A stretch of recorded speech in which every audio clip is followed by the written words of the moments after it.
Hello, you sentient ball of stardust.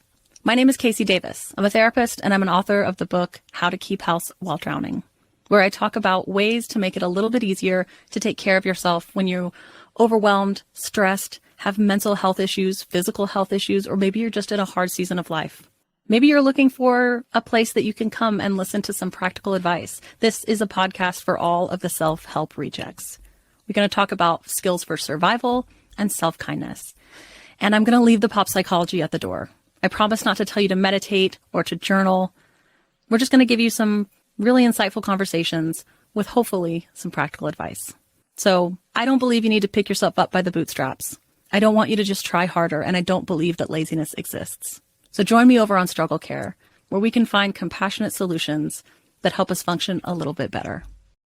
Are you struggling to conceive? You have options, and at Piedmont Reproductive Endocrinology Group, we'll make sure you have the guidance and support you need. PREG is known for individualized fertility care that's unique to every patient. We take the time to provide a reassuring and empowering experience because we believe that you deserve nothing less. Let us help you on your journey to parenthood. Visit us at pregonline.com to learn more. Get the guidance and support you need at Piedmont Reproductive Endocrinology Group. Stoveleg Media, igniting conversation. Today's episode is brought to you by Fulton, a modern brand of arch support. Fulton launched the most comfortable, supportive, and sustainable insoles on the planet. Fulton insoles have a deep heel cup and comfortable arch support that aligns your body from head to toe. They are made using sustainable materials like vegan cactus leather and cork, which we love, allowing them to mold to the shape of your arch and provide customized support. They're also shock absorbing, reducing impact on the body, and are lined with natural foam to make them extra comfortable. I know that I have problems with my feet and my arches, especially because I have super high arches. I am ordering a pair of Fulton insoles ASAP to put in my tennis shoes. I think this is the best idea. We love sustainable and we love alignment and arch support. Fulton is offering our listeners $10 off your next purchase at walkfulton.com by using the code POD10. That's code POD10, POD10 for $10 off at walkfulton, FULTON.com. Check out the website now to see how Fulton can support you.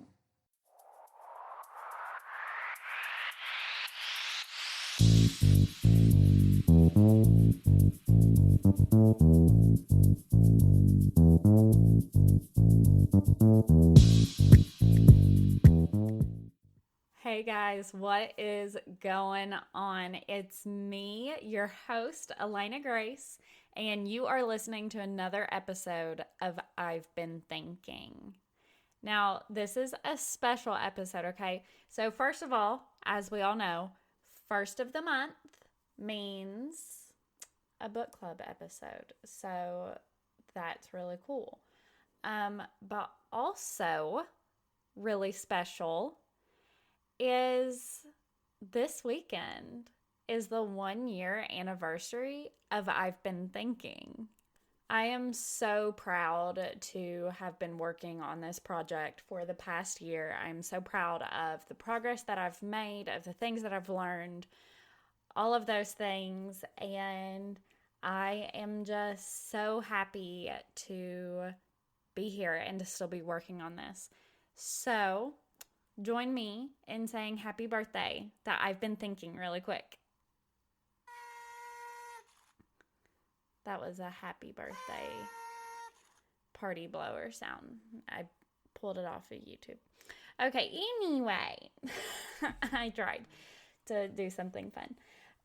So, like I said, this week is a book of the month. And I thought about not doing a book of the month this week, but from the beginning of creating this podcast, the book club book of the month episodes were really important to me. So I decided it would be kind of disingenuous to not do it. And I am really excited to share this one with you guys.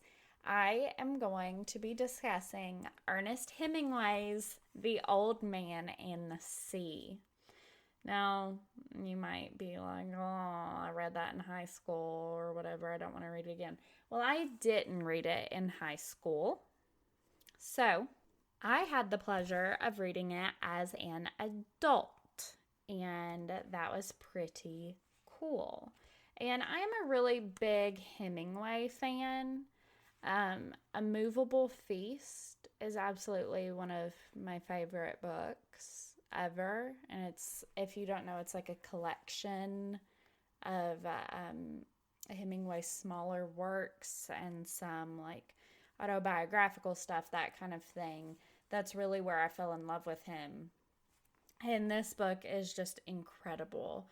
And so the first time I read it, I was on the plane. It was, let's see, May 11th, 2018. So how funny that I am doing it this week, because it's been 3 years almost to the week that I read it. It's the podcast's birthday. All of these things, incredible how the universe works to bring these things together, huh? But I wrote in the back of it, above the Pacific Ocean, May 11th, 2018, between Okinawa and Tokyo. So that was the first time I ever read it, was between Oki and Tokyo on an airplane. How awesome. And I'll never forget, I don't think, that plane ride, because I had this book with me. I had my journal with me. It had been just the most incredible, like, 5 days in Okinawa. And I actually pulled out my travel journal from Japan, and I found my entry from this day, well, actually from the next day. On May 12th, 2018, I said, yesterday morning was nice. We woke up and went in search of a little more adventure before leaving. We found ourselves climbing over and through rock formations to see tide pools and beautiful views of the ocean.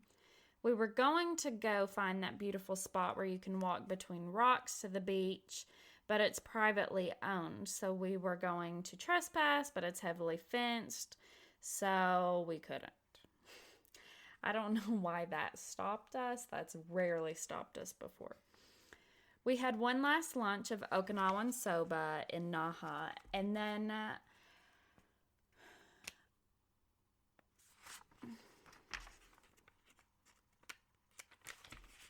got shuttled from the car rental place to the airport. I read The Old Man and the Sea while we waited and on the plane. I watched the ocean out the window a lot, and I swear I saw a school of dolphins below us. I still remember that school of dolphins. I could see it from the plane, because we weren't like super high. We weren't 30,000 feet or anything. We were pretty low, and it was beautiful. I also saw some sunset from the plane. The way the clouds look from above with sunset bouncing off is just magical, truly. The rest of the night was pretty average, just sleep. I was so inspired by that sunset that I came home and tried to paint it, and I still have never gotten it quite right, but I'm still working on it. 3 years later, I just started working on that painting again to try to make it fit kind of the vibe that sunset gave me and the way it made me feel, because it was just, it was incredible to see a sunset from above the clouds in the sky. Beautiful. Anyway, I heavily digress, but I wanted to share that with you all, because this book, I mean, like I said, it wasn't like a high school, middle school read for me. I read it in 2018. I was 22 years old. I was in Japan with my cousin and my friend, and I had flown there all alone, and this was like a really big deal for me. It was my Mamma Mia moment, and this book was just an incredible addition to that. And, it's funny, I guess, that it was such an important addition to that time in my life. This is the kind of book that you can read at different points of your life, and it brings you new, more expansive meanings. And you read it once and it's one thing, you read it at another time, you find something else. Like I said, you have to read it multiple times. And what a beautiful time for me to have read it first, during this really formative time of my life. So anyway, this is a novella. It's super short. I mean, I read it in a pretty short plane ride. It is about an old Cuban fisherman, Santiago. He is kind of down on his luck. He has a young man who is kind of like his assistant, kind of like a grandson situation. His name's Manolin, and he loves the old man very, very much. And it is Santiago's last and greatest battle of his life with a giant marlin way out in the Gulf Stream. Now, Hemingway says that this is a true story of a real man and a real fish. And literary critics have pointed to an earlier essay of his where this old man travels far out to sea in a small boat and catches a giant fish and blah blah blah as the point that this novella came from. So either way, whatever.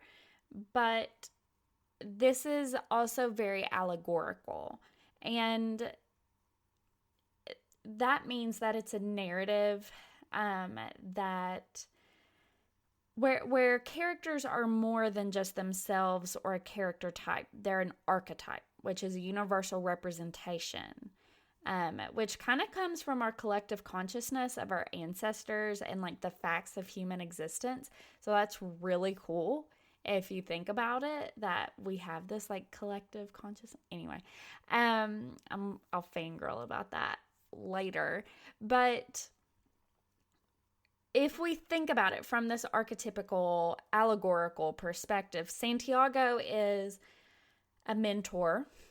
He's also a spiritual guide or father. And then he's also maybe old age. In the same sense, Manolin is the pupil to Santiago's mentor. He is the son or the boy of the old man or the spiritual guide, or he's youth, And like I said, Santiago is the fisherman. Manolin is his apprentice, his helper, whatever. And they're both dedicated to fishing as a lifestyle. And they see it as something that they were called to. And it's enriching not only the environment around them and the economy, and it's not just important for these things, but it's also an important part of the whole of the world, because somebody has to feed the people, and somebody has to fish the fish and all these things. So as such, Santiago is the embodiment of their philosophy of, fishermen are essential. And in that way, he's this really important, he plays a really important role in the natural world and order. And then with that, of course, comes the inevitability of death and struggle and loss, all of those things. And, he kills a fish, maybe one day a fish will kill him. He has to come to terms with that to live truly as a part of this natural order. But he finds in himself the ability to endure this great struggle and achieve all of these things so that he can feel redeemed in his life, right? So, like I said, it is a very allegorical situation. And Santiago can very much be seen as an everyman, quote unquote, which is like the archetypical representation of the human condition, just like in a very general sense. Because his story could be anyone's story. He's going through struggle. He's experiencing these things. I mean, I'm inspiring myself to reread it again right now because I've gone through a hell of a year, a hell of struggles this year. And I'm like, I want to read this again and be uplifted because his story is uplifting. It's sad. It's heartbreaking, but it's inspirational. And I really think now that I am like going back through it that I'm going to reread it like this week. But it's just this very easy to read, but also easy to look over book, because I think it's such a classic. And it is, like I said, so easy to read. It's very simple language, but it's very powerful if you let it be. And if you kind of take that perspective on it. Whereas if you wanted to, you could read it as this very literal story of an old man going fishing. But even then, it's still a powerful, inspirational story, And there's so much more to it than just that. There's like this divide amongst the fishermen in the village, where like some of them rely on skill and dedication to nature, and then they like have this very affectionate relationship with the ocean, and they know that the ocean, which they identify in the feminine, is very beautiful, but she can also be very cruel. And Santiago is a part of this group, right? Where it's almost like a worship of the ocean and fishing and nature's cycle. And then there's also the opposing group where they're younger and more pragmatic, and they disregard nature and they use motorized boats and fishing lines that are like cast out, and they don't have to fish on a reel, and it's very industrialized and very, very taken out of nature. And so that philosophical difference contributes as well, because to Santiago's everymanness, to his applicability. That's a tongue twister for me today. Probably shouldn't have had that tequila drink before I came on here to talk. To its applicability, because Santiago doesn't eschew these things because he doesn't care about, doesn't care about money or doesn't care about success or anything like that, because Santiago isn't a rich man. He is impoverished. He muses about winning the lottery and being, set up for life. He muses about the price that the marlin could have brought at market. He muses about, all of these things. He knows that he's poor. He keenly feels the sting of his economic circumstances, which I feel you, Santiago, absolutely. And I so relate to this too, because the philosophical differences between the two helps underscore how important it is to Santiago that living life in his way, like that is what's important to him. And these little things in life, like the ocean spray on his face, and having a little boy apprentice who absolutely adores him, and the delicate taste of the fish, all of these things, those are what give life meaning far more than having economic success, far more than all of these things.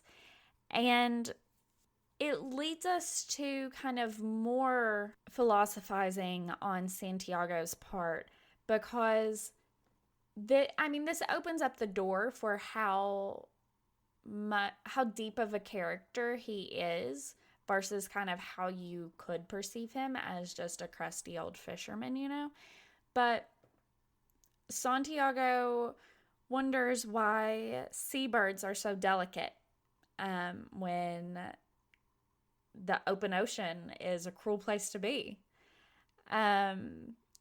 which has like biblical undertones to it, actually.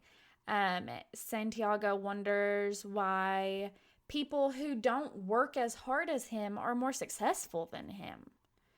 Even though he does things very precisely, he works very hard, he does all these things just the right way, which also has biblical undertones. He later kind of has this moment to himself where he eventually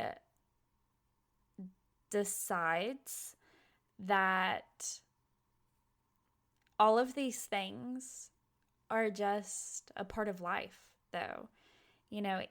He comes to this understanding that suffering is just, it's universal. We're all going to suffer at some point, and we just do what we're born to do in the nature of things. And that is also very biblical. That harkens back to the story of Job and his suffering. All of this rather does. And brings us to this really beautiful conclusion for Santiago.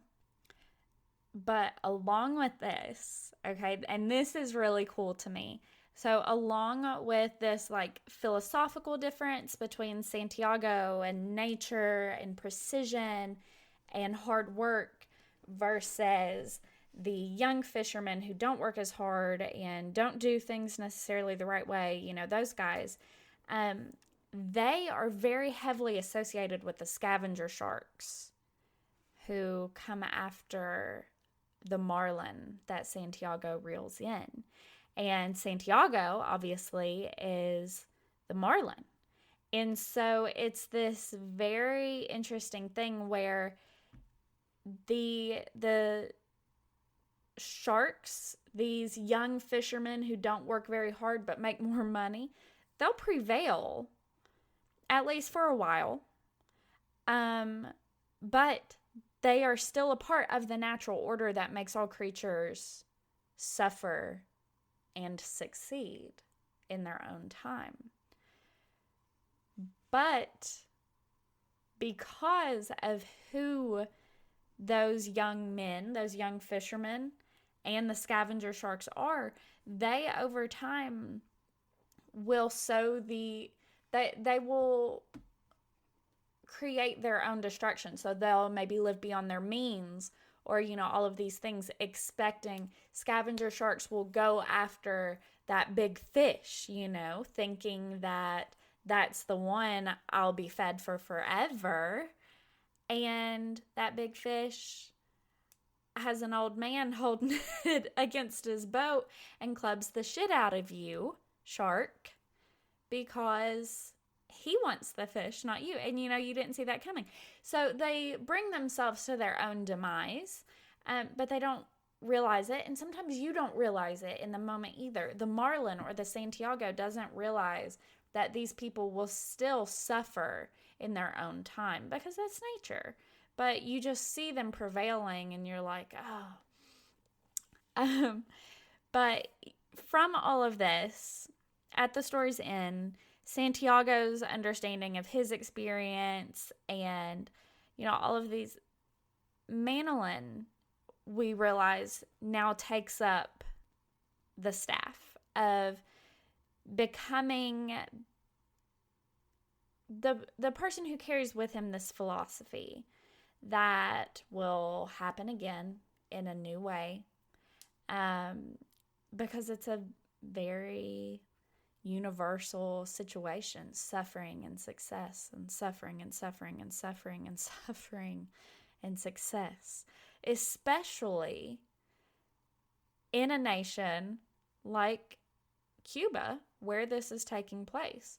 So Manolin is certain to experience all of these things in his own time as well, and in his own ways, especially if he maintains the philosophy of Santiago, the old man, and doesn't eschew the teachings that Manolin himself is essentially a disciple of, and go the way of the pragmatic, young, industrious fisherman. All right, guys, I want to read to you before we go. I want to read to you something that I highlighted. So it's actually 2 different little lines that I've highlighted at opposite ends of the book. I'm a big fan of annotation, okay? I used to think that writing in a book was literally the greatest mortal sin you could ever commit. But then I went to college, and Transy was huge on writing in your book, and I just had to get used to it. And here we are. But anyway, so in my book, it's on page 40. Now is the time to think of only one thing, that which I was born for. I mean, that's it. Mic drop. But then that echoes on page 110. Now is no time to think of what you do not have. Think of what you can do with what there is.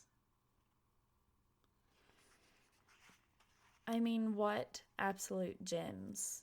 And I just think I feel very called out, because I think a lot about what I don't have, and I don't mean to do that.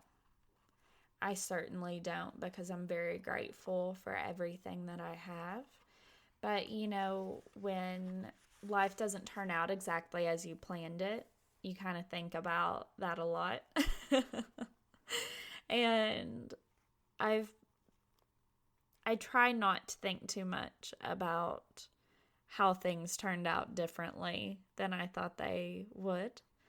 But now I'm realizing the importance of doing what I can with what I have, and focusing on doing that which brings me just the utmost passion. And I think that doing what we're passionate about is really doing what we're born for. Because, I've gone through a lot of different iterations of this philosophy in my life. But I think that we're put on this earth to, make a difference, right? And I always thought, and I always put all this pressure on myself that it had to be a big difference. It has to be like you end global warming, you save someone's life, you stop a terrorist organization, for me personally, all of those things.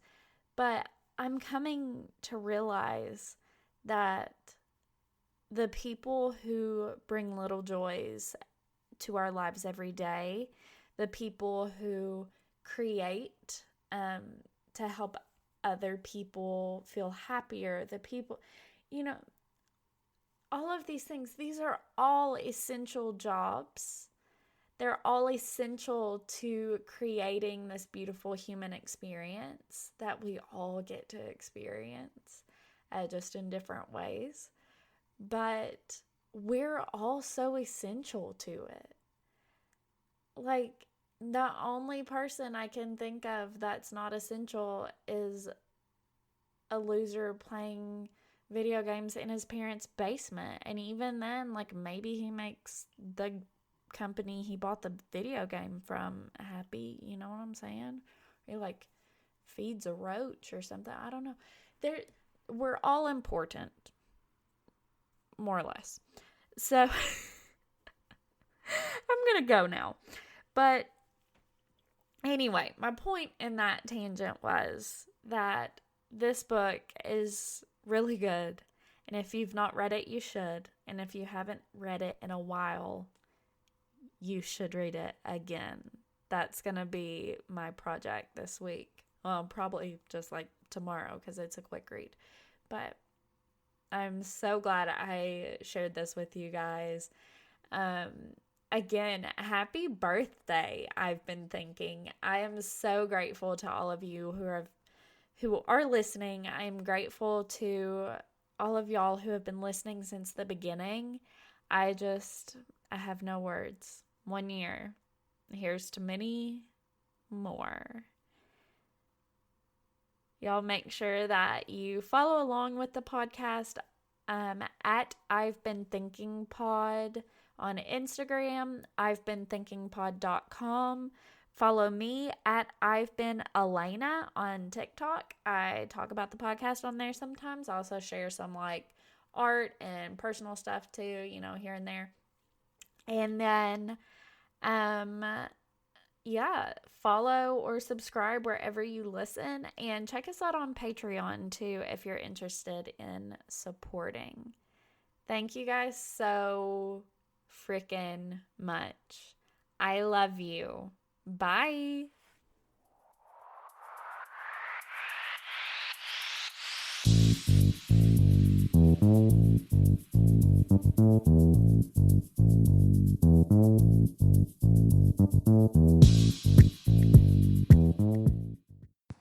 Hello, you sentient ball of stardust.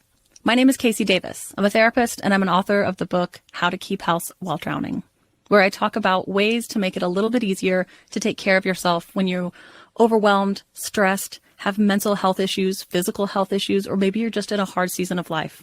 Maybe you're looking for a place that you can come and listen to some practical advice. This is a podcast for all of the self-help rejects. We're going to talk about skills for survival and self-kindness. And I'm going to leave the pop psychology at the door. I promise not to tell you to meditate or to journal. We're just going to give you some really insightful conversations with hopefully some practical advice. So I don't believe you need to pick yourself up by the bootstraps. I don't want you to just try harder, and I don't believe that laziness exists. So join me over on Struggle Care, where we can find compassionate solutions that help us function a little bit better. Are you struggling to conceive? You have options, and at Piedmont Reproductive Endocrinology Group, we'll make sure you have the guidance and support you need. PREG is known for individualized fertility care that's unique to every patient. We take the time to provide a reassuring and empowering experience because we believe that you deserve nothing less. Let us help you on your journey to parenthood. Visit us at pregonline.com to learn more. Get the guidance and support you need at Piedmont Reproductive Endocrinology Group.